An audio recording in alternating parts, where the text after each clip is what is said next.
kò sí pẹ̀tọ́rẹ́ ìwọ ni ìmọ́lẹ̀ ògo adúláwọ̀ bàbá forí ti dópin èrè ńlá yóò jẹ́ tiwa ká gbéga ká ṣiṣẹ́ ká lè gbé dé ipò ẹ̀tọ́.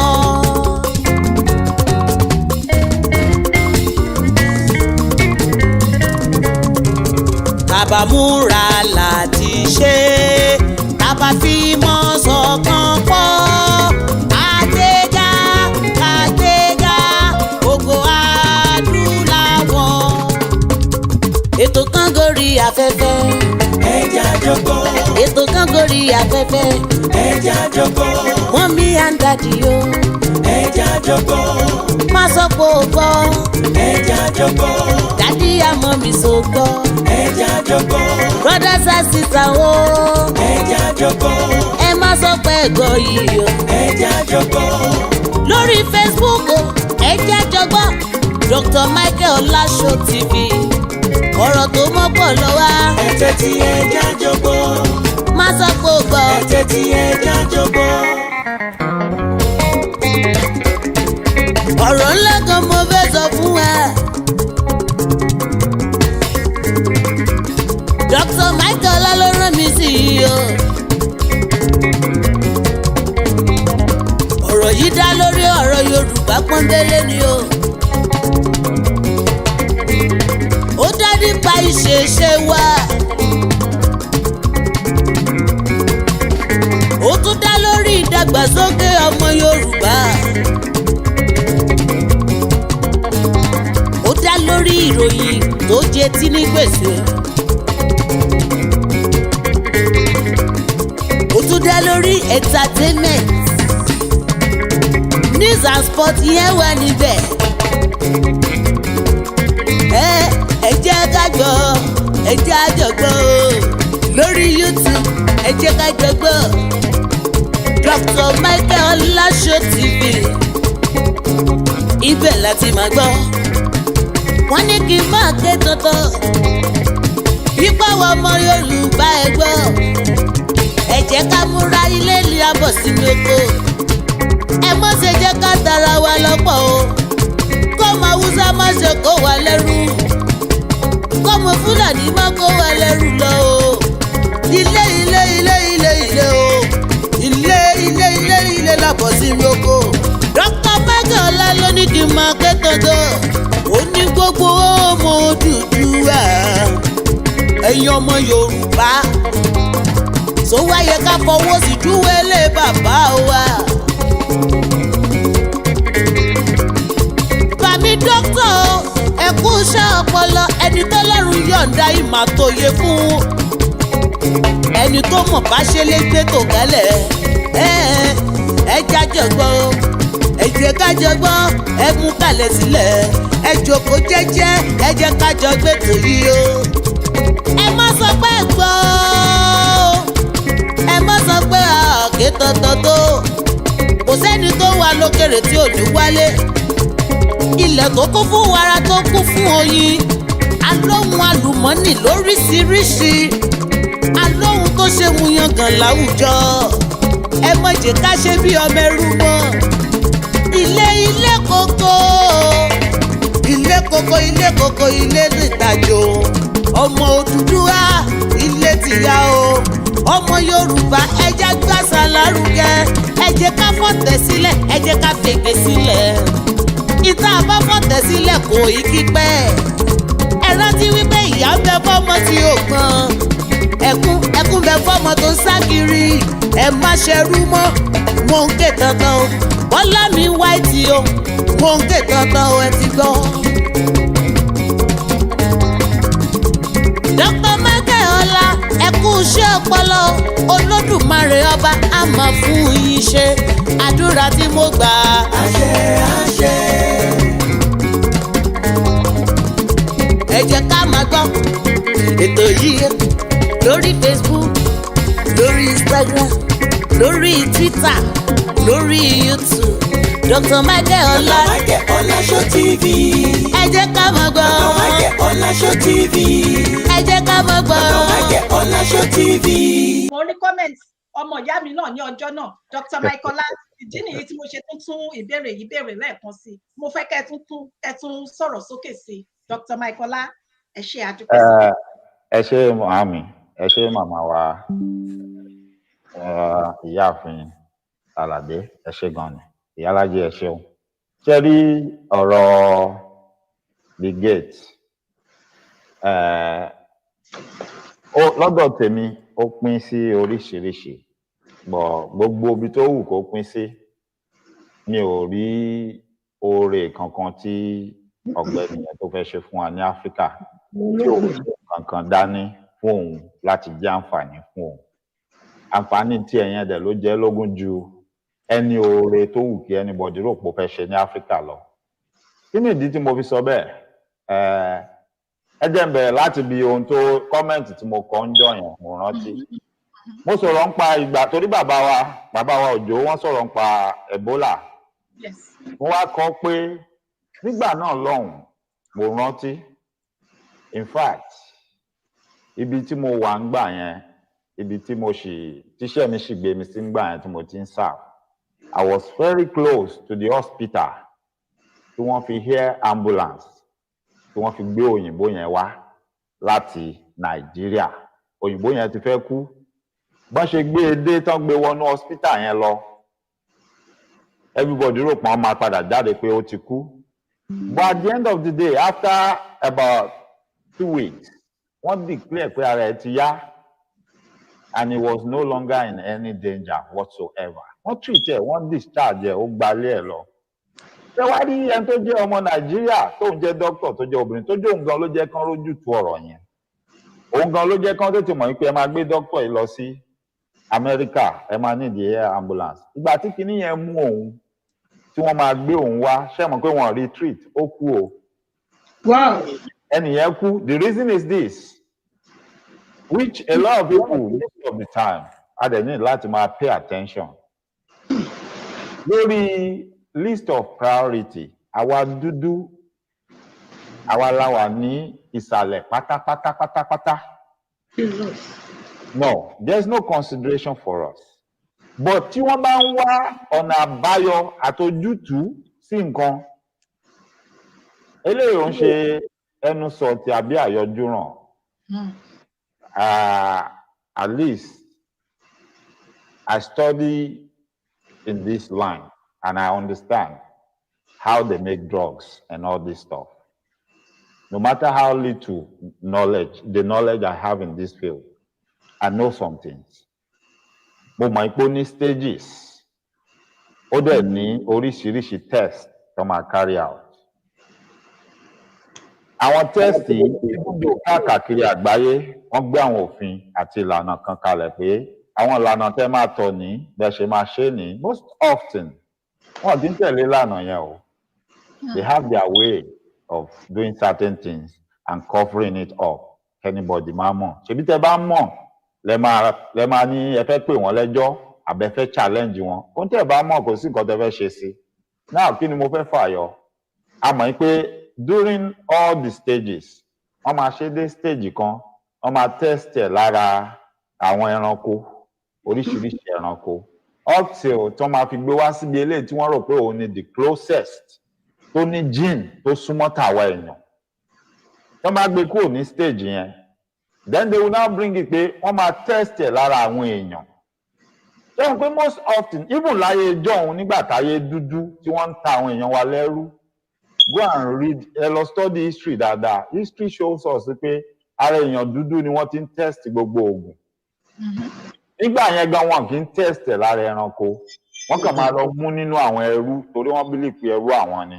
Wọ́n á dẹ̀ máa gún wọn lóríṣiríṣi abẹ́rẹ́. Wọ́n á máa practicalize oríṣiríṣi nǹkan lára wọn. During this time, these are the so-called people that also believe in the Bible like you and I. But their own Bible didn't tell them pé ọmọ èèyàn ẹlẹ́ran ara bíi ti yín leléyìí. Ẹ má ṣerú nǹkan báyìí lára ẹ̀. No, they didn't care about that. Now, láyé ìsìn, òfin ti wà gbogbo ẹ̀ ti wà but they still have a way around it loopholes wà. Now tó bá fẹ́ test ẹ̀ lára èèyàn wọ́n máa ń mostly prefer ara àwọn èèyàn dúdú náà wọ́n á ti test ẹ̀ so that whatever will happen ó kọ́kọ́ ṣe àwọn èèyàn yẹn. I won't even be surprised gẹ́gẹ́ báwọn èèyàn kan ṣe ti ń sọ pé ọ̀pọ̀lọpọ̀ ìgbà náà ń wọnú ìlú wa wá láfíríkà tó máa wá ń test nǹkan tí ò dáa láàrin wa tá a dẹ̀ nímọ̀. Àwọn èèyàn máa ń sọ pé kódà wọ́n lè fly plane kí wọ́n spread the gas tí ò dáa sáàrin wa láti test nǹkan kan. Àwọn ò ní mọ̀ ṣé Nàìjíríà tó tẹ̀ jẹ́ pé gbà kan tán ní àwọn country kan wá ń dump toxic waste sínú ìlú wa tí ò sẹ́ni tó sọ̀rọ̀ ṣé ìyẹn lẹ wá fẹ́ sọ pé ṣé irú yẹn àbí tí wọ́n ti pe ẹnìkan bì kan pé wò ó ìwọ ṣáà ti gba iye $1 billion yìí nǹkan tá a fẹ́ ṣe ní má wọrí kò pààyàn lára kò ní wádìí ẹ̀ wò kò ní wẹ́yìn wò á sọ fún wọn gan pé bí ó ti ẹ̀ pààyàn lára ẹ ṣàfẹ́nu yín mọ́ ẹ lọ́mọ sí nǹkan tẹ́ fẹ́ ṣe. Nobody will know. Nígbà tí wàhálà bá dé tó bá di rògbòdìyàn sí gbogbo èèyàn lọ́rùn lásẹ̀sẹ̀ máa wádìí bí á kí ló ṣẹlẹ̀ báwo ló ṣe jẹ́. Now wọ́n ti ṣe vaccine yẹn but wọ́n ṣe fún èèyàn dúdú. Ìgbà tí wàhálà yẹn ti ṣẹlẹ̀ tán ti ṣe test tán ti dé stage kan wọ́n ti bẹ̀rẹ̀ sí rí i pé okay it is safe kò lè pààyàn but tí kinní bá gbilẹ̀ tó bá di wàhálà ẹ jẹ́ àkọ́kọ́ make sure pé àwọn èèyàn wa Caucasians àní kú púpọ̀ o. So they will first of all take care of that aspect. Pé tó bá wá ṣe tán ó yá tó má bàa sọ wá lẹ́nu ó yẹ já wò ó báwo la ṣe ṣe tèèyàn dúdú náà. Adaptation ti ara tàwọn funfun ni wọ́n ti wá lọ máa àwa ní gene tó máa kọ́kọ́ fi ṣe pé ṣó lè ṣiṣẹ́ lára èèyàn ṣé kò ní pààyàn. Wọ́n bá ti gẹ́ẹ̀tì yẹn pé kò lè pààyàn wọ́n á wá gbé wá pé ẹ wá jẹ́ ká wò ó pé kí la wá ní láti ṣe sí tí ó fi ṣiṣẹ́ fún nǹkan tá à ń fẹ́ tó dẹ̀ máa ṣiṣẹ́ lára àwa funfun wọ́n á kọ́kọ́ yanjú aspect yẹn fúnra wọn. Under the law that is not right, it's not supposed to be that way. But anybody bá sọ fún yín pé kò rí bẹ́ẹ̀ wọ́n kàn ń ṣe ẹ̀tàn jẹ fún wa ni because they still want us to believe pé we are all the same nǹkan kan náà sì ni. No, it's not the same.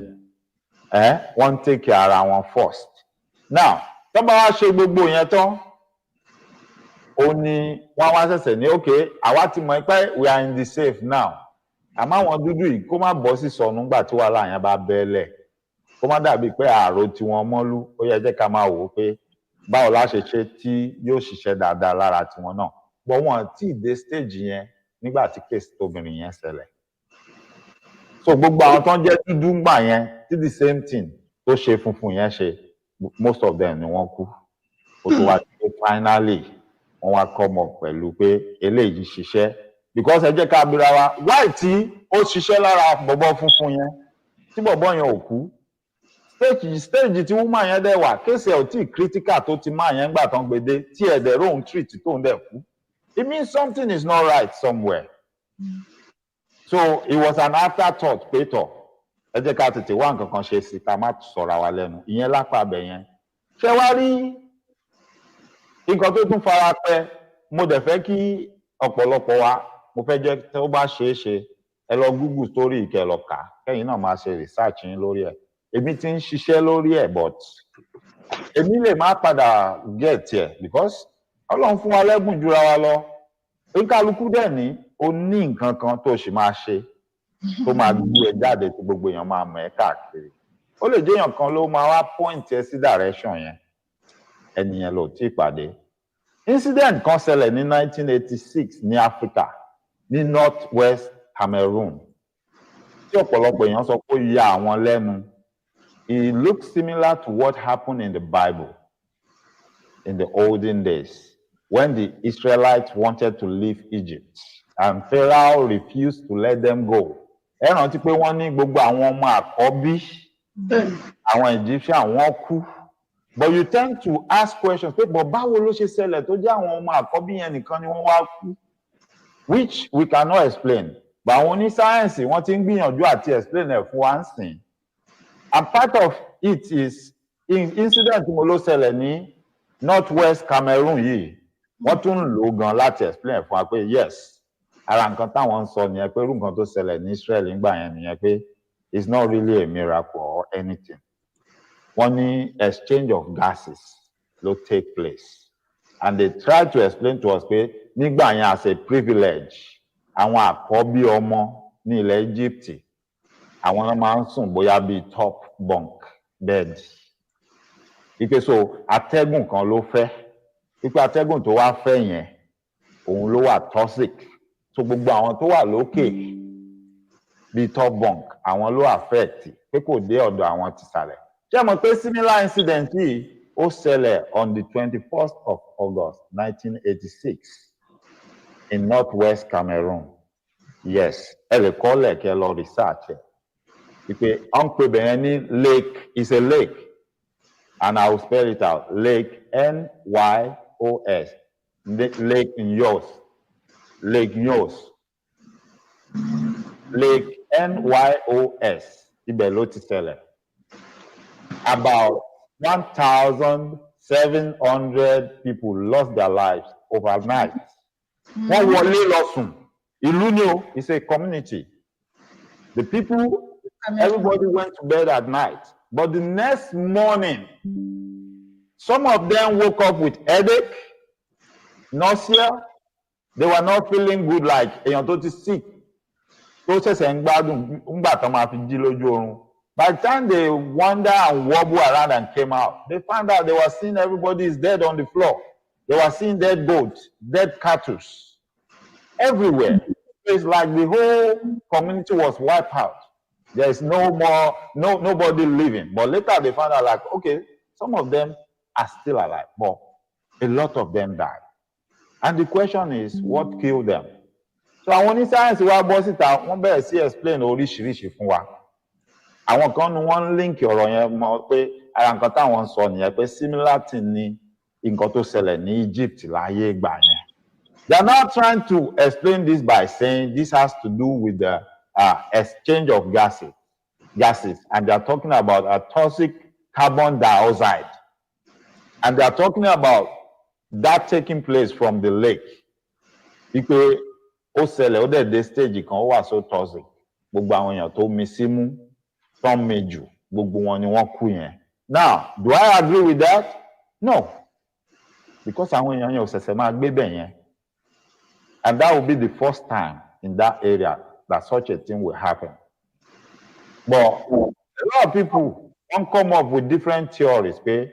It is possible. Somebody was experimenting something. And where could you do that? In Africa, of course. Go to Africa. Could it be a weapon of war? Could somebody be trying to develop something that can kill, you know, a large number of people in one swoop? Could that be the case? Could they be testing something? So this is something that a lot of people are still trying to figure out what actually happened. Even though scientists wọ́n gbìyànjú àti sọ fún wa pé báyìí ló ṣe jẹ́ kíní kan ni. Well, ọmọ Yorùbá ni mí. I love science. But sometimes we have to examine things. We have to do our own due diligence and not just take everything they are throwing at us. Pé wọ́n ti ṣàlàyé ẹ̀ bó ṣe jẹ́ náà nìyẹn.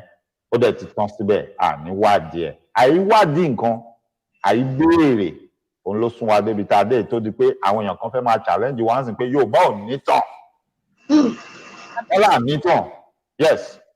And I'm bold to say it again. Mo ṣe sọ fún bàbá wa kí ó gba góòdù wípé ẹ lọ yọ owó ẹ̀sìn àti gbogbo nǹkan tẹ́ kì bọ́nú tàn wá kúrò. Ẹ wá wò bóyá máa mójú tàn wá jáde bóyá àní mú jáde.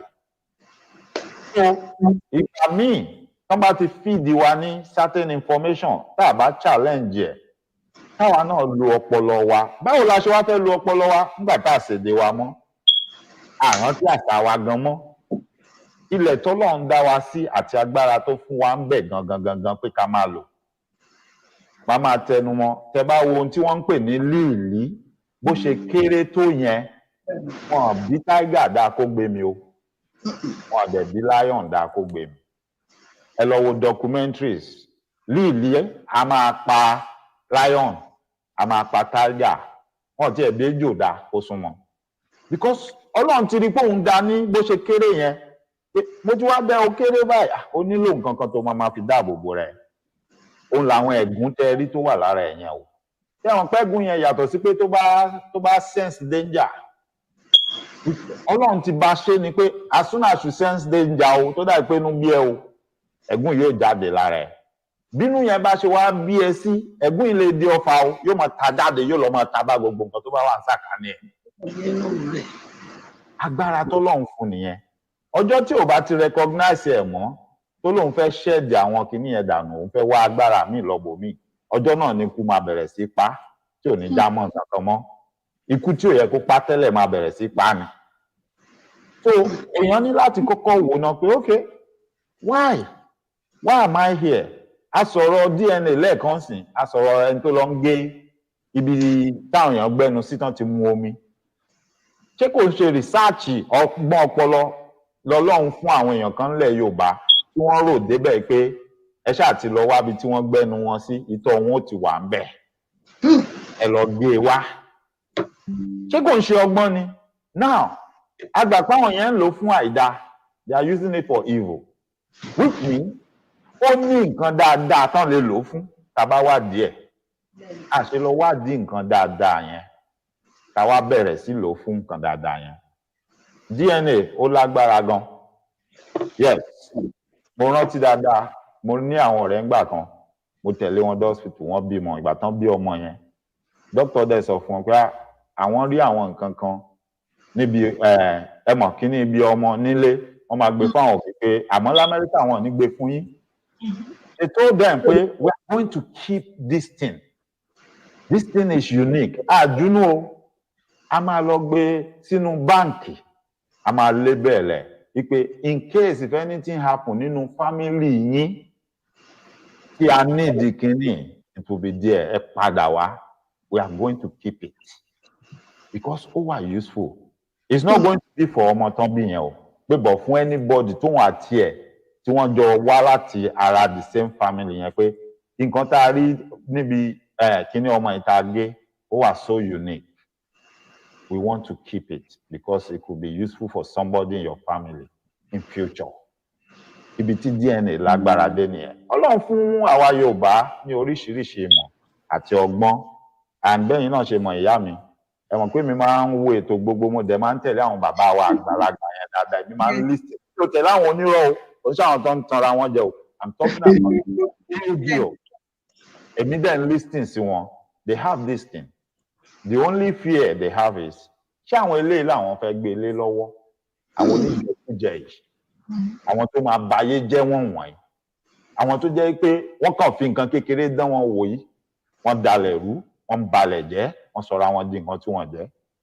That's the only fear tí àwọn bàbá yìí dẹ̀ ti dàgbà ìbẹ̀rù kan tí wọ́n ní láyé wọn nìyẹn pé táwa ní sáwọn eléyìí àwọn ò lè gbé nǹkan kan láwọn eléyìí lọ́wọ́ because ìgbà tán máa gbé lé àwọn gan lọ́wọ́ náà ó ní kìlọ̀ tán ṣe fáwọn yes wọ́n ní báwo náà ṣe ń pè é wọ́n ní òòṣà olóògùn ò jẹ́ àwọn kò sọ fún ẹ wọ́n sọ pé nǹkan dáadáa náà fi ń ṣe bó tiẹ̀ jẹ́ pé ó lè padà fígà pé ó lè ṣe nǹkan aburú bọ̀ wọ́n sọ fún ẹ pé àmọ́ tó bá fi ṣe nǹkan aburú ó máa bàjẹ́ àbí kò ní jẹ́ mọ́ ẹ mọ̀ pé àwọn olórí burúkú wọ̀nyí nǹkan aburú yẹn gangan làwọn fẹ́ lọ fi ṣe wọ́n bá wá ṣe tí ò bá wọn ni irọ́ ni wọ́n ń pa òṣìṣẹ́ no ó sábólógún ṣe ni kò sá ìwọ ló lọ ń sá lọ́nà tó wù ẹ́ tó ìyá mi lórí ọ̀rọ̀ Bill Gates kò sí ire kankan tí ipa Bill Gates tó fẹ́ ṣe fún ẹpọ̀n wa ní Nàìjíríà ní Áfíríkà ohun tóun fẹ́ jẹ tó fẹ́ mu òun ló ń pa tó bá lóore tó fẹ́ ṣe kó bẹ̀rẹ̀ láti Amẹ́ríkà kó start from America kò ṣe lọ sí China ó ní nǹkan tó lóun fẹ́ ṣe yẹn kó lọ ṣe níbẹ̀ kò ṣe gba Asia ok kò ṣe gba Asia lọ àbí kó gba India lọ sọ ma gbà láàyè mbẹ ṣùgbọ́n náà lè kúrò ní India ni ṣùgbọ́n náà lè kúrò mbẹ ni so why is he looking for somewhere else to go ẹ jọ ṣé gbogbo àwọn orílẹ̀-èdè àti àwọn ìgbèríko tó wà láfíríkà pátápátá ni wọ́n ti ní kọ̀ǹpútà. Kò ṣe wá kó sọ pé iná tán tiẹ̀ lẹ́ẹ̀ní ní Nàìjíríà yìí èmi ṣe tán mo fẹ́ bá yín yanjú ẹ̀. Kò ṣe ṣe yẹn.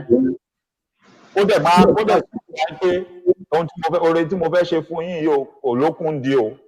Ó kàn ní ó yá iná rèé á yanjú ẹ̀ fún yín. Oore yóò sì lókun di kó tọwọ́ bọ̀wé kó sì mọ bá tiẹ̀ lọ. Kò ṣe ṣe bẹ́ẹ̀. Ó mọ nǹkan tó ń wá, ó mọ nǹkan tó ń ṣe. Ó kù sọ́wọ́ àwọn tí wọ́n náwọn ń kó wa jẹ àbáwọn ń ṣe olórí. Pàápàá jùlọ ó kù sọ́wọ́ àwọn èèyàn wa.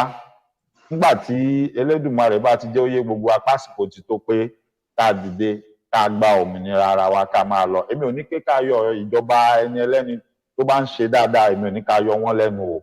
Because ó kù díẹ̀. Àlàáfókù ọ̀lẹ hàn gbà tó bá yá. Ohun tó dájú ni. Ẹ ṣé ìyá wa. Wow, yé kàrìbà.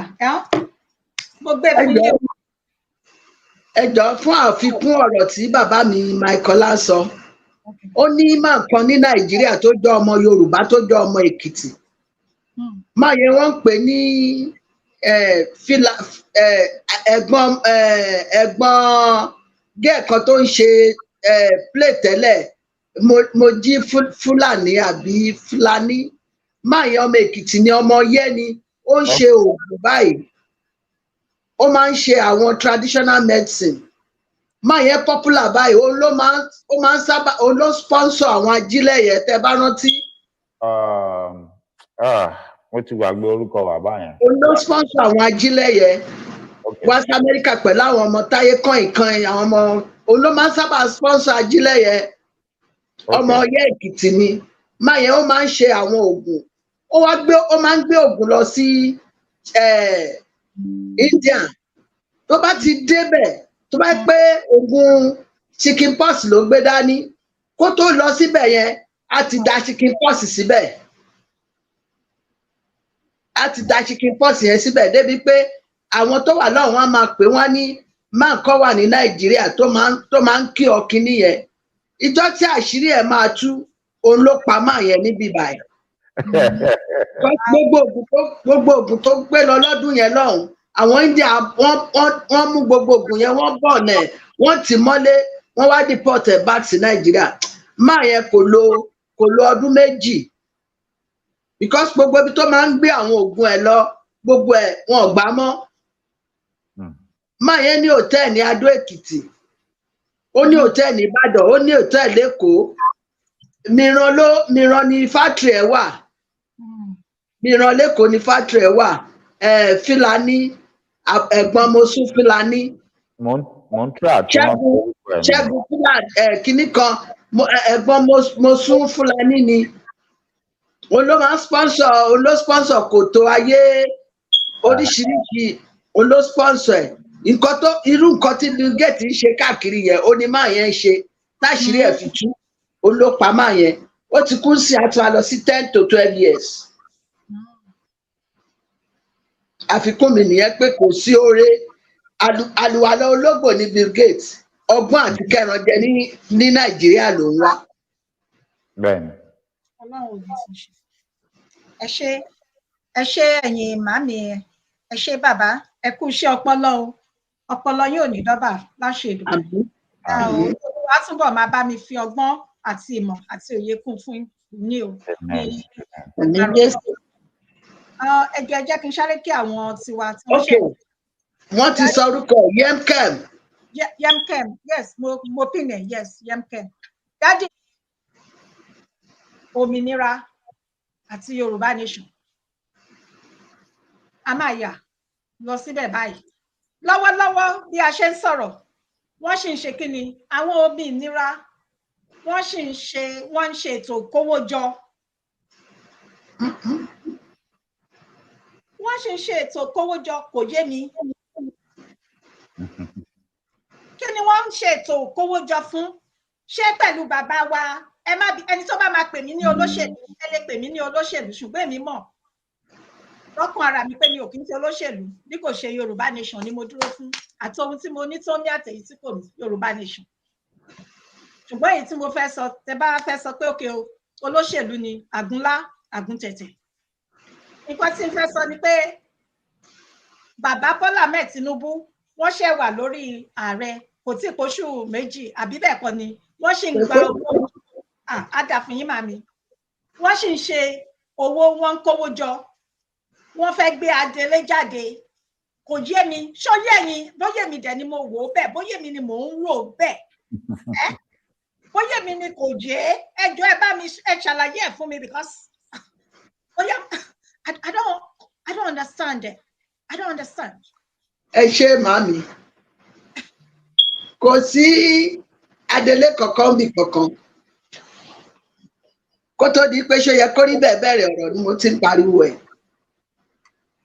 kò sádélé bí kankan tẹ bá gbọ́ distraction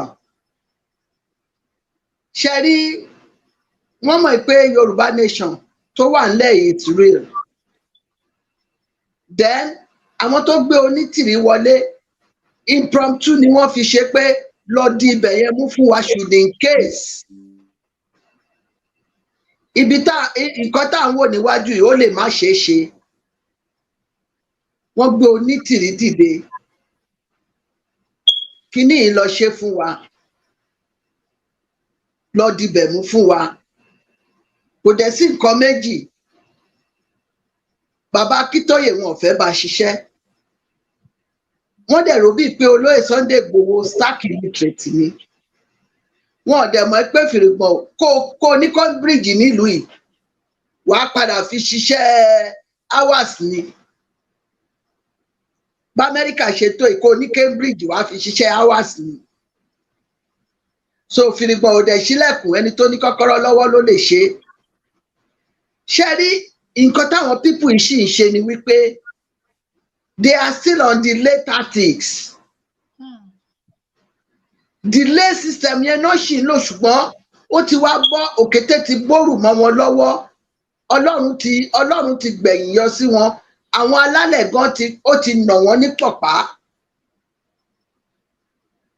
kò sí adelé kò sí òmìnira 2022 níbì kankan ẹ má jẹ́ ká tanra wa kò sí òmìnira kó tó di wípé ẹ̀ṣọ́ yẹ kó rí bẹ́ẹ̀ ń sọ̀rọ̀ lèmi ti ń sọ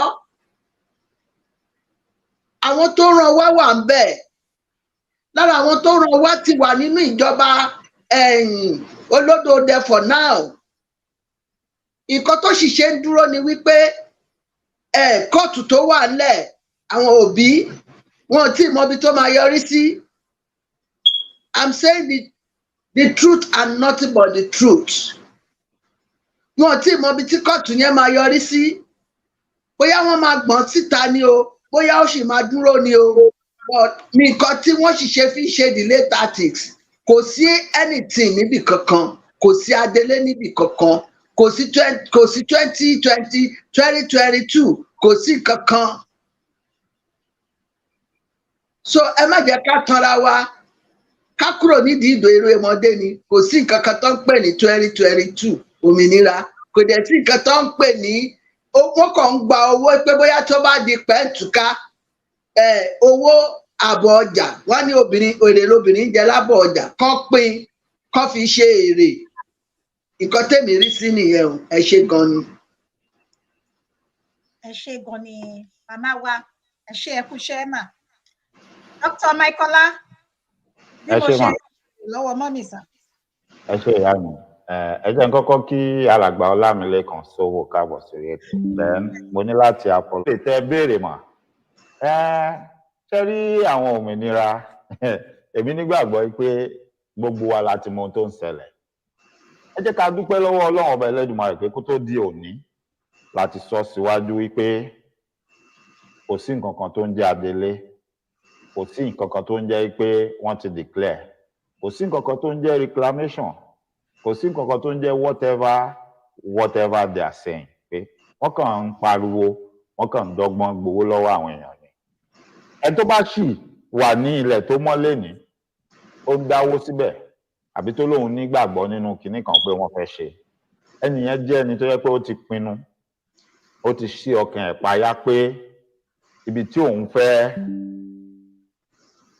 òun fẹ́ máa dá owó tòun sí nìyẹn ibi tí ọ̀nà tóun fẹ́ máa tọ̀ nìyẹn, ohun tí òun fẹ́ máa ṣe nìyẹn, kò dẹ̀ sẹ́nikẹ́ni tó lè pè òun padà ń bẹ̀. Ó ti wà ní state of denial, ó dẹ̀ ti bá ọkàn ẹ̀ dá májẹ̀mú pé òun ò fẹ́ kúrò ní state of denial yẹn. Àwọn kan wà wọ́n á ní ṣé báwo náà ṣe máa ń sọ náà, wọ́n á ní èsìsì wọn ó fẹ́ kú sójú ọtí ni. Ibi tí ọ̀rọ̀ yìí tí ó bá parí sí, ibi táwọn wà láwọn fẹ́ dúró sí, no matter what anybody say. So a ní láti bọ́dà ara wa. Ṣé wọn pa ti kìlọ̀ fún wọn pé ìwọ tó bá mọ̀ yìí pé olówó ẹ̀ fi ṣe nǹkan dáadáa, má lọ dáwó síbẹ̀. But everybody is an adult, like I do say. You have the right to spend your money the way you choose. I cannot tell you where to put your money. Neither can I tell you where to stand. You can choose to stand anywhere. Now, ṣé wọ́n ní nǹkan tó máa ṣe? No. Ṣé ohun tó ń sọ àti ọ̀nà tó ń rìn àti ọ̀rọ̀ tó ń jáde lẹ́nu wọn, ṣó lè mú palára wá? Bẹ́ẹ̀ ni. Ó lè mú palára wá fún ìrìn àjò yìí. That is why èmi á máa sọ, táyé bá ń jẹ́ ayé tí ọ̀run jẹ́ ọ̀run, táyé ò fi parẹ́. Ẹni tó bá ní bàbá sọ nǹkan kan, ohun tó ń ṣe ò dáa, kò yẹ kán máa tako ẹnìkan, máa sọ fẹ́ nìyẹn pé òun lórí ẹ̀ ò pé. Bàbá is doing the right thing. Ẹni tí ó bá ń ṣe nǹkan tí ò dáa tó lè kó báyàn, téèyàn bá ti pè é, tó bá sọ ní bàbá, tó bá sọ ní kọ̀kọ̀ tí ò gbọ́, wàá pariwo ẹ̀ sáyé ni, wàá jẹ́ kán mọ̀ pé ò support ẹ̀. Mo mọ̀ pé màmá wa, ìyáàfin Àlàdé, wọ́n á lè hemi tí n bá sọnù, wọ́n á lè là mí lọ́yẹ̀. Ẹ jọ̀ọ́ mà, ó dà pé nínú ìtàn Oyènúsì ni a ti gbọ́. Wọ́n ní nígbà tí wọ́n fẹ́ pa á, ó sọ pé kán pe ìyá òun wá. Wípé ìgbà tí ìyá dé, ó lóun fẹ́ sọ̀rọ̀ sí ìyá létí pé ó gé ìyá létí jẹ ní ìmọ̀, bóyá bàbá dẹ̀ ni. Ohun tó wá sọ ni pé àwọn ni wọn kọ́ òun. Bẹ́ẹ̀ni. Wọ́n jẹ́ kóun ya nǹkan tóun ya. Ìyá wa pé ohun tí ibi tí mò ń lọ ti yé yín, ohun tí mò ń sọ yé yín. Mọ́mì mi, màá fún yín láàyè, ẹ bá mi sọ dáadáa kó lè yá àwọn èèyàn wá. Ṣé wọn pé ìtàn eléyìí wọ́n sọ fèmí ni? Bó dà pé mi tí ì gbọ́njú dáadáa. Mo kéré, kì í ṣe pé mo kéré jù. Ìbàdàn dẹ̀ ni wọ́n ti pa Oyènúsì. Ibi tí wọ́n dẹ̀ ti pa Oyènúsì, ó fẹ́ bọ́ sí Òkè Pàdì mọ́ Ìdí Òro. Primary school kan wà ńbẹ̀. Primary school yẹn kò jìnnà sí, téèyàn bá lọ sí Igbó Àgàlà. Primary school kan wà ńbẹ̀. Bóyá àwọn tó wà ní Ìbàdàn wà níbí. Church kan wà ní ọwọ́ ọ̀tún, ìyànà Igbó Àgàlà wà láàrin. Primary school yẹn wà ní ọwọ́ òsì, èèyàn lọ sí Igbó Àgàlà. Ibi primary school yẹn gangan náà ti pa Oyènúsì. Èkó Tẹ̀dó làwa ń gbé, àwa rọ́ọ̀ṣì wá síbẹ̀ ni. Nígbà tí wọ́n fẹ́ pa Oyènúsì, ó ní kán bá ń pe ìyá òun. Torí ní ìgbà yẹn, tó bá ti mú olè tó fẹ́ pa olè, àdúgbò ibi tí olè yẹn dàgbà sí, ibẹ̀ náà ti máa ń pa wọ́n. So that ìwọ tó jalè ládùúgbò yẹn wà lè pé bọ́n ṣe fẹ̀yìn eléyìí tàgbà náà ṣe máa fẹ̀yìn ẹ̀ tàgbà. Oyènúsì ò dẹ̀ ní bàbá mọ́, ìyá ẹ̀ ló wá kọ́, ìyá ẹ̀ ló tọ́. Ṣé rí wọn ló ṣe dàbí pé tí àwọn ọmọ wa bá ń hùwà burúkú, káyé fọwọ́ ra àwọn ọmọ yẹn lórí mọ́. Bí bàbá bá ń fọwọ́ ra ọmọ lórí, kí ìyá máa gbójú ogun lé ọmọ ẹ̀. Tó bá jẹ́ ìyá ló bá sọ wípé má fọwọ́ kan ọmọ mi mọ́, kí bàbá sọ ìyá di ọ̀tá, kán na ìyá, kán na ọmọ. Ó ní mo ṣe sọ, tẹ bá rántí pé mo sọ̀rọ̀ kan bí bóyá jẹjọ àbí jẹẹ̀dógún, mo ní charity begins at home. Nǹkan tó ń ṣẹlẹ̀ ní ìsìn, èèyàn kọ́kọ́ ní àárín wọn, wọn ò lè fi kanra mọ́ èèyàn kan.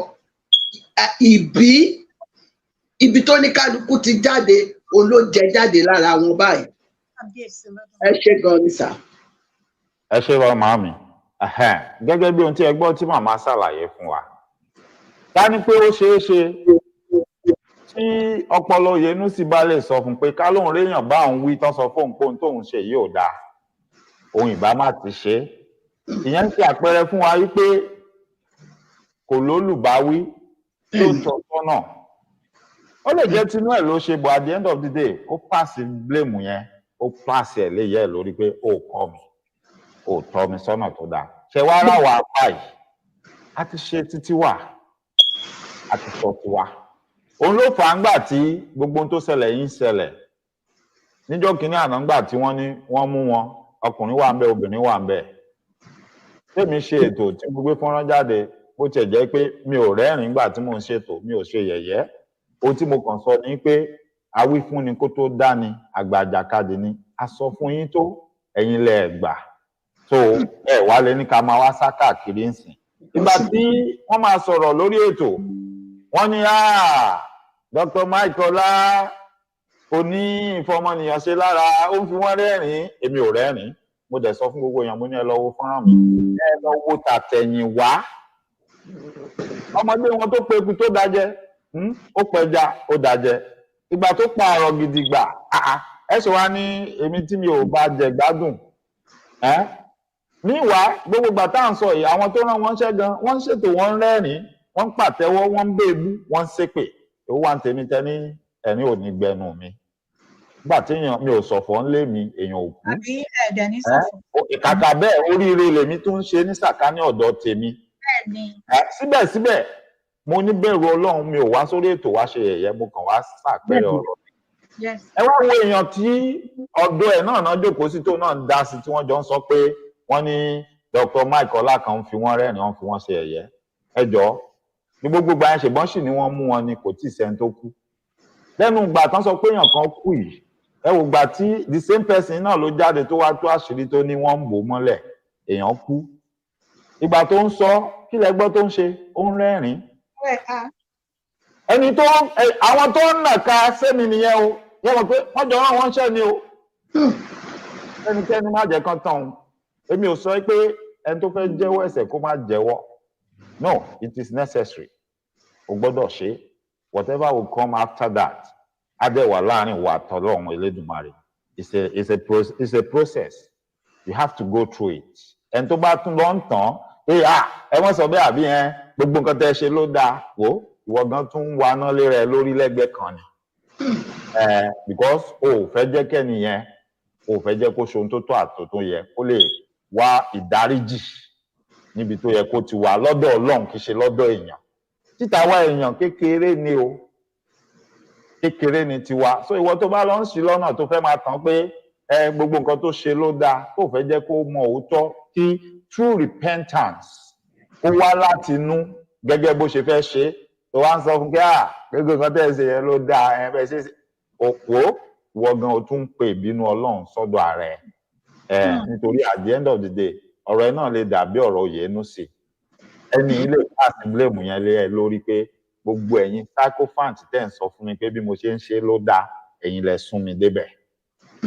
ká ní mo rí èèyàn dó àwa kan sọ ó lè wá padà ní ká ní pé báwọn kan ṣe ń sọ ni gbogbo yín náà sọ pé bó ṣe rí nìyẹn bóyá mi ìbá má ṣe bẹ́ẹ̀ bóyá mi ìbá ti gbọ́ ìdí nìyẹn téèyàn fi ní láti ṣe kíni ṣọ́ra ṣe má tàn yàn ohun tó bá mọ̀ pé kò tọ́ sọ pé kò tọ́ ohun tó bá tọ́ tó bá ti mọ̀ pé ó dẹ lójú pé ó tọ́ pé ìwọ náà lè ṣe bẹ́ẹ̀ sọ pé nìyẹn pé ó tọ́ àmọ́ má sọ ohun tí o mọ̀ pé kò tọ́ pé ìwọ ò lè ṣe kó wá máa sọ fún yàn kan pé kó máa ṣe pé bẹ́ẹ̀ ló ṣe dáa bẹ́ẹ̀ ló ṣe tọ́ ọ̀pọ̀lọpọ̀ àwọn tó ń ṣe kíní wọn ní gbójú wọn síta wọn ní jáde wọn máa ti ẹni yẹn pé ó yá bó ṣe ń ṣe yẹn ló dáa òun ni kó máa forí gbèpè òun ni kó máa wà náà ìbínú Ọlọ́run lé rẹ̀ lórí náà ìgbà tí ẹni yẹn tó ṣẹlẹ̀ tí gbogbo ẹ ṣe tí wọ́n sọ tá a gbọ́ ẹ wo gbogbo àṣírí tó ń tú nìsín àwọn tán ni wọn gbé nǹkan kan dání nìsín wọ́n tó ti di pé wọ́n ṣe o wọ́n gbé nǹkan dání ṣebí lórí pé ẹ má sọ pé wọ́n gbé nǹkan dání mọ́ wọ́n gbé nǹkan dání ṣèbórí ẹ̀ ni wọ́n ń ṣépè fún ọ̀pọ̀lọpọ̀ àwa kan sí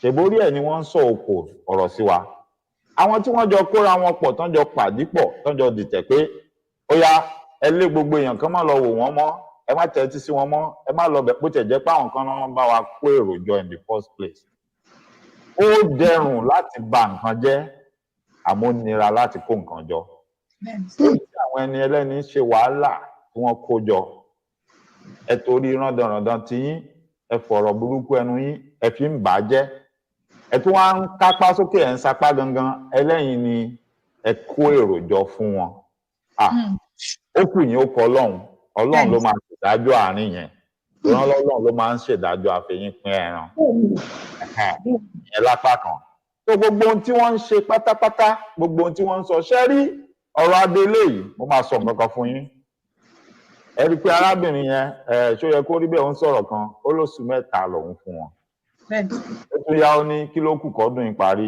oṣù mẹ́fà ni ṣé mọ̀ pé òun sì ní àwọn inside information kan tèmi àti yín ò ní bó ṣe jẹ́ kó mọ̀ yìí pé irọ́ ni wọ́n ń pa látijọ́ ẹ̀ ó dákẹ́ ó bá wọn bò mọ́lẹ̀ òun náà ń pariwo pé òótọ́ ni kinní kan bọ̀ nísìnyí torí ohun tó dé ó ṣetán àti sọ pé mo mọ̀ pé rọ́lẹ̀ ń pa látilẹ̀ mo kàn play along ni ẹ rí i pé àwọn kan tún ti ń bọ́ síbẹ̀ ní sí wọ́n sọ pé bó bá tẹ̀ jẹ́ rọ́ ló ń pa ẹ ṣe jẹ́ ká bá máa ti rọ́ yẹn lẹ́yìn bóyá rọ́ yẹn máa dòótọ́ is that what we are doing? No, we are driving at something nǹkan tá à ń wá yẹn tá à ń lé yẹn kò sẹ́ni tó mọ clear cut process kì í ṣe pé bóyá gẹ́gẹ́ bí ọmọ Yorùbá all over the world kò sẹ́nibọ́dì tó lè jáde tó máa ní this is a clear cut process láti gbà kínní kò sẹ́ni tó lè sọ. everybody ń gbìyànjú wọ́n ń try àwọn country kan wà tán ti ń lé kínní ti pẹ́ tán ṣì wà lẹ́nu ẹ̀ àbáwọn bẹ̀ àìmọye àwọn tán ti lọ àìmọye ọdún bẹ̀ tán tiẹ̀ tún ní agbára tán lókìkí tán ní èèyàn jù wá lọ they are still there. tá a bá tẹ̀ gbé nǹkan táwa ti achieve àti nǹkan tá a ṣe tá a gbé sẹ́gbẹ̀ẹ́ tiwọn a ti ṣe nǹkan tó pọ̀ ju tiwọn lọ. so pé ẹnìkan lè ní ìlànà ní bó ṣe rí ní kò yẹ kó lè kò sí ẹ jẹ́ ká kọ́kọ́ gbóríyìn fúnra wa ń bẹ̀ yẹn. now èèyàn kan wá dé ní mo mọ bá ṣe ṣe bá gbogbo ẹ̀ wá rí bó ṣe rí àwọn kan bá parọ́ nítorí ohun táwọn náà fẹ́ jẹ àti ohun tán fẹ́ jẹ bọ̀ ó dójú ibi tó dé nsìn àṣírí tú gbogbo ẹ̀ dàrú wọ́n wá ń tú àṣírí ó ní nǹkan kan tí èmi nígbàgbọ́ pé ó ní nǹkan kan tárábìnrin yẹn mọ̀ kódà mo fẹ́ ṣe ètò lánàá tí ò bá jẹ́bi tí mo lọ òróòní ni mo ṣẹ̀ṣẹ̀ padà dé sílé tí ò bá jẹ́bi tí mo lọ ni ara ohun tí mo fẹ́ sọ lánàá lórí ètò mi nìyẹn. ṣé rí Asari Dokubo ó jáde gbogbo alamọ̀gbà tó jáde tó gbé rocket launcher jáde tó halẹ̀ nígbà tó ń gbowó fún tòǹpolò tá a sọ̀rọ̀ lórí ẹ̀gbọ́n yẹn pé ó ń pàṣẹ signals wọn ni pé mo wà ń bí o ẹ̀ ń gbowó fẹ́ nìkan ẹ̀ gbé tèmi náà wà á jẹ́ bẹ́ẹ̀ máa dàlú ìrú ní ìsìn. wọ́n bẹ̀ mọ́ bọ́n ṣe sáré pa náà pé ó yá tòǹpolò lọ bá ọmọ ìyá ẹ̀ ni ẹ lọ fún ní ẹ̀tọ́ tiẹ̀ ẹ má jẹ́ ó dá wà lálẹ́. kẹrí pé gbà tán ṣe nǹkan tán máa ṣe tán ohun kan náà ló jáde tó yí ẹnu padà tó ní ọmọ ìyá làwọn àwọn ò lè bára àwọn jà àwọn ọmọ báwọn ṣe ń ṣe ọ̀dọ̀ táwọn ó dẹ̀ sọ kínní yẹn emphatically ó jẹ́ kó yé gbogbo wa nínú ọ̀rọ̀ ẹ̀ pé lágbègbè táwọn o ìjọ nation kò sí Fúlàní tó ń jí àwọn gbé kò dẹ̀ sí nǹkan kan tó ń ṣẹlẹ̀ nítorí pé àwọn ń dáàbò bo àwọn èèyàn táwọn àwọn ní àwọn èèyàn táwọn tó ń ṣiṣẹ́ táwọn dẹ̀ ń sanwó fún wọn ó sì sọ fún everybody ó ní èèyàn kan ń béèrè lọ́wọ́ ẹ̀ pé táwọn bá fẹ́ fún ó ní ẹ má dáwó kankan fún wọn à ń sanwó fún wọn owó wo náà fi ń sanwó fún wọn owó tí federal government gbé fún wọn ni. èmi àti yín mọ̀ pé Asari Dokubo ní àwọn nǹkan ìjà ogun olóró ó ní lọ́dọ̀ tòǹpolò ó ní ọ̀pọ̀lọpọ̀ àwọn tó ń pera wọn lólórí àwọn ìjọ nation yẹn ni wọ́n ní gbogbo kínní lọ́wọ́. ìjọba Nàìjíríà mọ̀ pé wọ́n ní lọ́wọ́ wọn lé wọn kiri wọn mú wọn kàkà bẹ́ẹ̀ wọ́n á tún gbowó fún wọn wọ́n pẹ̀tù sí wọn pé ẹ pẹ̀lẹ́ èèyàn ọmọ burúkú ẹ ṣáà gbà ẹ dákẹ́ o ẹ mọ̀ bá àwọn ilé ìtàn náà fẹ́ lọ ẹ mọ̀ bá wọn dá sí. now ara ìrìn àjò yẹn òun lè wá rí tí Asari Dokubo tún rìn ní ẹnujọ́ mẹ́ta ẹ rántí pé gbà tí Jonathan wà ń bẹ̀ wọ́n mú pléènì bàbá Òrìṣẹ́jàfọ̀ wọ́n mú ní South Africa wọ́n lọ fi import nǹkan ọjà wọ́n dẹ̀ fi ń kó owó which a lot of us we spoke out then we are Christians but let's be honest with ourselves as the president of the Christian Association of Nigeria ó ń ṣe plane yín sà ló yẹ kán máa báńdì pé wọ́n ń transfer owó wọ́n ń kó nǹkan ọjà olóró kò sẹ́ni tí ò mọ ọgbọ́n ká fún wọn sẹ́nu káwa tì Jonathan ló wà ní government ẹ̀yin bàbá Ayọ̀ Òrìṣẹ́jàfọ̀ ṣé Ẹdó lẹ ti wá àbí Benin which ẹsẹ̀ farapẹ́ àwọn ìjọ so indirectly gbogbo nǹkan ọjà ogun olóró tẹ bá ń rí lọ́wọ́ àwọn èèyàn tó wà lápá abẹ yẹn sìn gbogbo iṣẹ́ tí wọ́n ṣe pamọ́ láyé ìgbà Jonathan lẹ́ ń rí wọn wọ̀nyẹn ló ń fojú hàn yẹn gbogbo nǹkan tán fi ń fa wàhálà tán fi ń ṣe so which means èèyàn kan prepare àwọn kalẹ̀ síbẹ̀ yẹn pé in case I need them ó dẹ̀ empower wọn so tá a bá ń sọ̀rọ̀ lẹ́nìí well a lè máa fi gbogbo ẹnu sọ̀rọ̀ ń bì báyìí ṣèbí Tinubu wà ń bẹ̀ ń sìn ok àlá máa padà fi oko ọ̀lẹ hàn gbà tó yá gẹ́gẹ́ bá a ṣe ń sọ but Tinubu débẹ̀ ń sìn kí lẹ rí tí Asari Dokubo ṣe immediately ó ti wá Tinubu lọ ó ti kà bòròbòrò pé àwọn ọ̀gá ológun àwọn olórí ológun àwọn náà ń jí epo ẹ wá rí i pé ó pe statement kan ó ní the Nigerian government hired mercenaries from outside gbogbo wa ìwọ tó bá mọ nǹkan tó ń pè ní mercenaries lọ́gbọ̀n tó ẹ̀kọ́ lọ wò àwọn ajagun ta ló ń jẹ́ bẹ́ẹ̀ o. ó dẹ̀ sọ emphatically níta ó ní Nigerian government hire mercenaries from outside to protect the pipelines. Kí ni wọ́n ń pè àwọn Shell and Co to hire their own mercenaries which means Nigerian government máa ń fún gbogbo àwọn foreign entities tí wọ́n ń ṣiṣẹ́ nínú oil corporation wa ní àṣẹ láti kó àwọn ajagun ta wọlé sínú ìlú wa and we are wondering pé ibo lógún ti ń tẹ̀yìn jà wá níbo ni wàhálà wa ti ń wá pé I understand níbo nìbọn ń gbà wọlé báwo nìbọn ṣe dọ́wọ́ àwọn Fúlàní tí wọ́n ń jiyàn gbé tó ń pààyàn wọ̀nyí arabi tó ti ń wọlé nìyẹn technically arabi tó ti ń wọlé nìyẹn so now Gba Asari Dokubo is now telling them technically ó ń sọ fún ìjọba pé ẹ ní láti máa gba àwọn foreign mercenaries I'm here àwa wà ń bí owó tẹ́ lọ ń kó fáwọn foreign mercenaries yẹn ẹ kó fún wa ẹ jọ tí Tinubu bá ṣe mistake yẹn tó bá ró Asari Dokubo ní agbára òun lè ṣe rí pé àwọn ọmọ Igbo ń fohùn lẹ̀ pé DSS àfúnyín ní iye ọjọ́ báyìí ẹ lọ gbé Asari Dokubo because they know what the deal is they knew what is coming ọ̀rọ̀ tí Asari Dokubo sọ jáde yẹn pé I'm a mercenary mo ní àwọn ọmọ ogun ẹ má pe àwọn ọmọ ogun láti tà wá mọ́ ẹ gbé iṣẹ́ fún mi ó ní ìtumọ̀ fún ẹni tó bá lọ́pọlọ tó bá ní ọgbọ́n torí ẹ̀ bá pé even fún àwọn ọmọ Yorùbá gan because Tinubu might see these people as friends he might see them as people that will protect him but at the end of the day kó mi má tẹ̀yìn wọ̀gbìn ẹ̀ lẹ́nu tó bá sùn para yes eré kí lajá ń bẹ́kùn ṣe ọmọ ìyá kí ni Tinubu àti Asari Dokubo ń ṣe Dokubo gbogbo alamọ nǹkan tó sọ few years back ó ní ìjọ nation làwọn àwọn ń fẹ́ ìjọ nation ìgbà tó tún dárin kan ó yí ẹnu padà ó darapọ̀ mọ́ Biafra ó ní nǹkan kan làwọn the same person yẹn the same Kanu tó jókòó tì tí wọ́n jọ ń ṣe ló ń kàn dẹ́n lónìí ló ní wọn gbọ́dọ̀ yọ kúrò lẹ́wọ̀n ẹni tó yẹ bá pé ni kó jókòó sílẹ̀ ó bẹ̀rẹ̀ sí ronú now ìyẹn wá bring mi padà wá sọ́dọ̀ àwọn wèrè tó ń pera wọn lómìnira wọ̀nyí ẹ̀rí pé technically ọ̀rọ̀ yẹn ti kọ́kọ́ fẹ́ bọ́ jáde lẹ́nu àwọn èèyàn kan wọ́n kàn tún dọ́gba dákẹ́ ni àwọn èèyàn wọ̀nyí fẹ́ lọ charter machineries ni I'm telling you now if you don't know it if you've not heard it anywhere I'm telling you emphatically tonight the plan was to hire machineries and bring it into Yoruba land and start a war so you are hearing it from me if you don't know this I'm telling you now 1 million ẹ wá dá $1 million ẹ wá dá kinní kan wọ́n ti kówó kan jọ àwọn arábìnrin yẹn ò tí ì sọ̀rọ̀ ẹnu ẹ̀ tán o bẹ́ẹ̀ni sir kò dẹ̀ tí ì sọ bí táwa fẹ́ gbọ́ òkodoro tá a fẹ́ gbọ́ lẹ́nu ẹ̀ gangan ibẹ̀ ni kó bá wa lọ straight àwọn àwòráyè preamble àtẹjọ kó jẹ́ kí gbogbo èèyàn mọ̀ because ẹbí ra yín léèrè owó 1 million owó kíni ìgbà tó ń sọ̀rọ̀ wọ́n ní àwọn nígbà tí àwọn èèyàn jáde àwọn jagunjagun ní àwọn ò ní jáde wọ́n ṣe kinní kan wọ́n ń sá sẹ́yìn ìyá wọn ní ọ̀nà míì wà táwọn máa gbé gbà so I'm telling you tonight ẹ ṣé bàbá mi Olúwọlé Bákàrè yes I'm telling you emphatically tonight wọ́n ní nǹkan tán fẹ́ ṣe wọ́n ní nǹkan tán gbójúlé àti bá àwọn kan sọ̀rọ̀ àwọn kinní kan Emma Johnson, they are not talking to any United Nations. They are not talking to any well-meaning or well-grounded organization or association. They are talking to some crooks. And won't be mercenaries.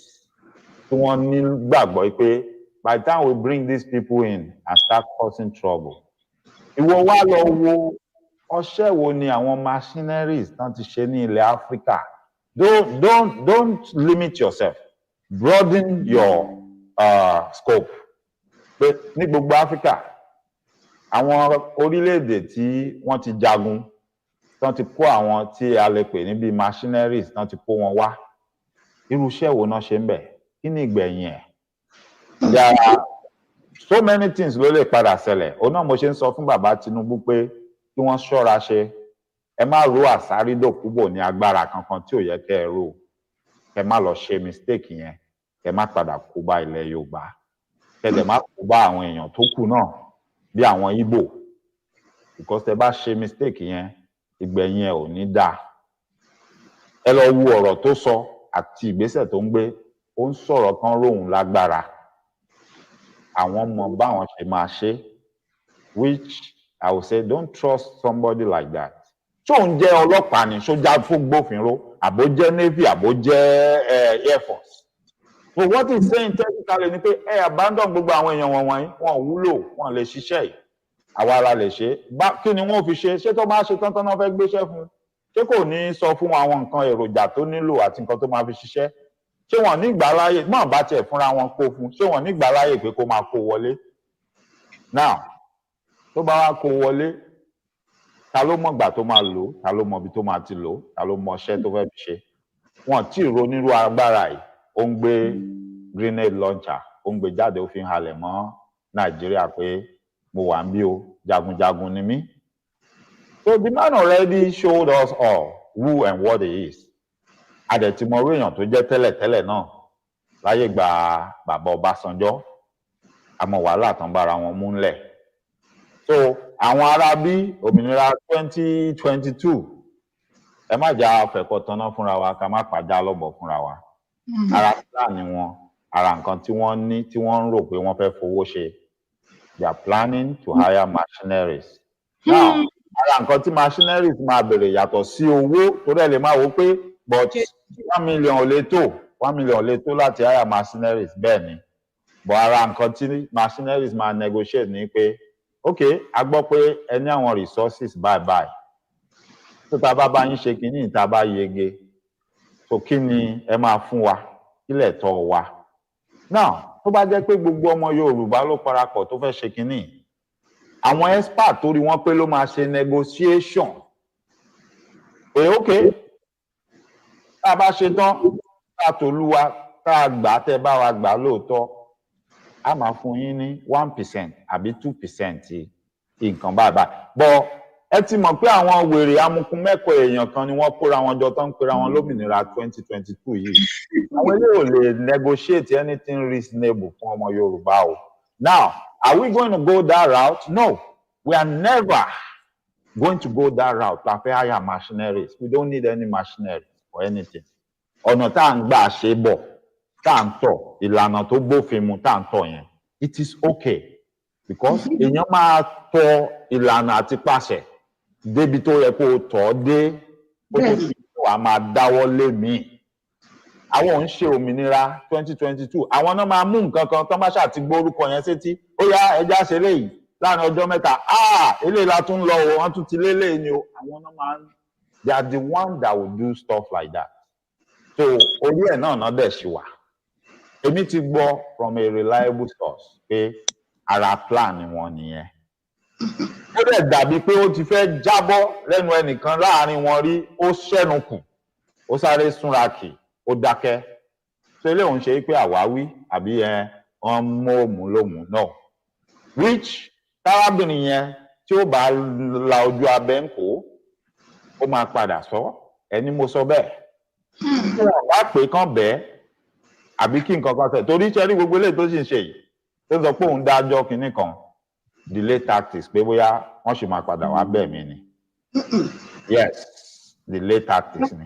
Ó wà ń bẹ̀ pé tó ní kán máa delay pé ẹ mò ń dúró dìgbà báyìí. Whatever you have that you have to say, there's nothing stopping you from saying it right now. Don't delay it.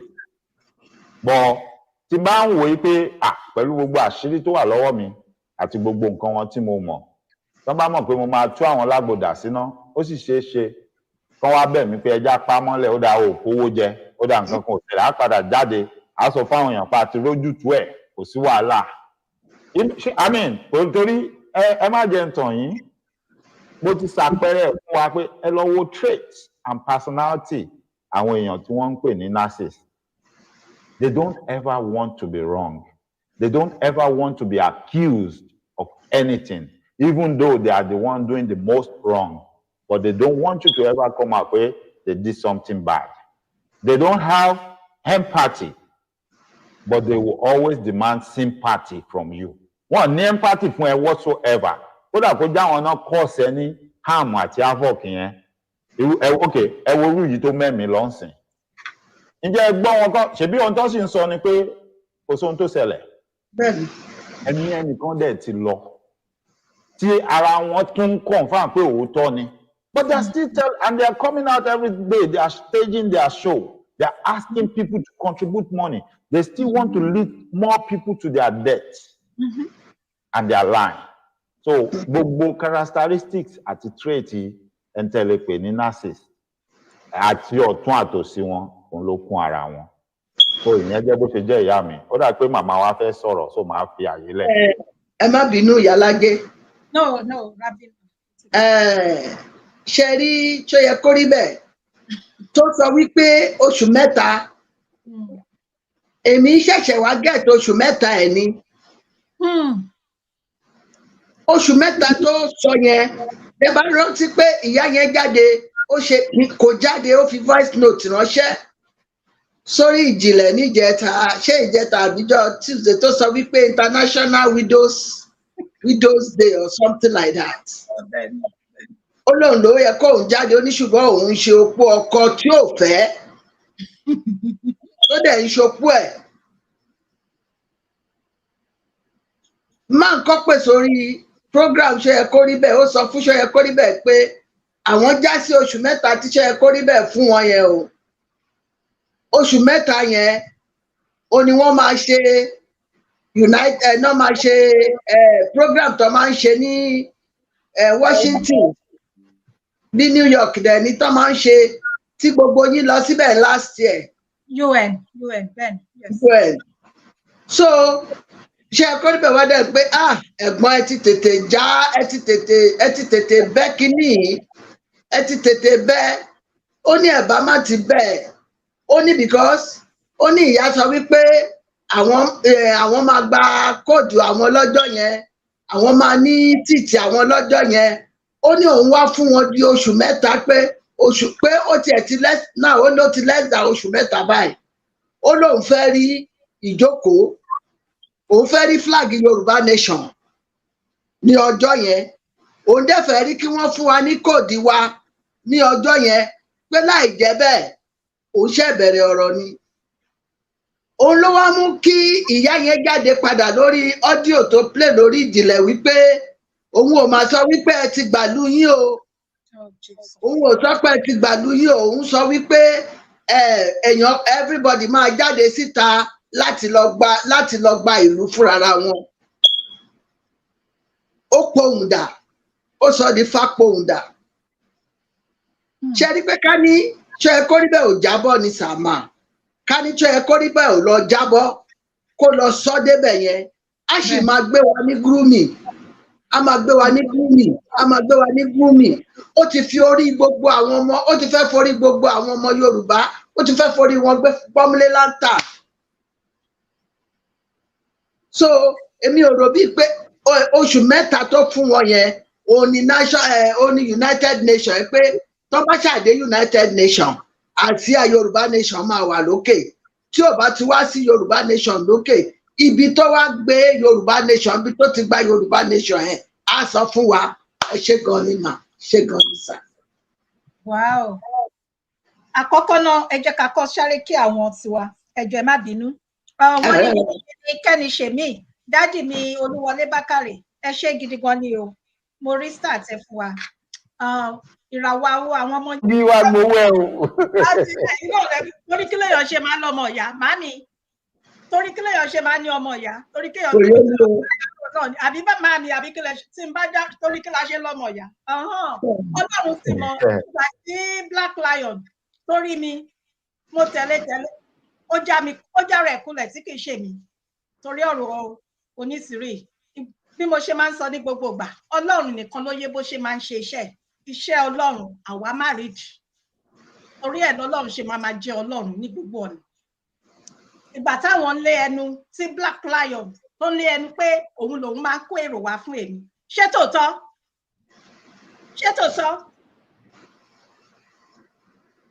kò tí ì tásìkò náà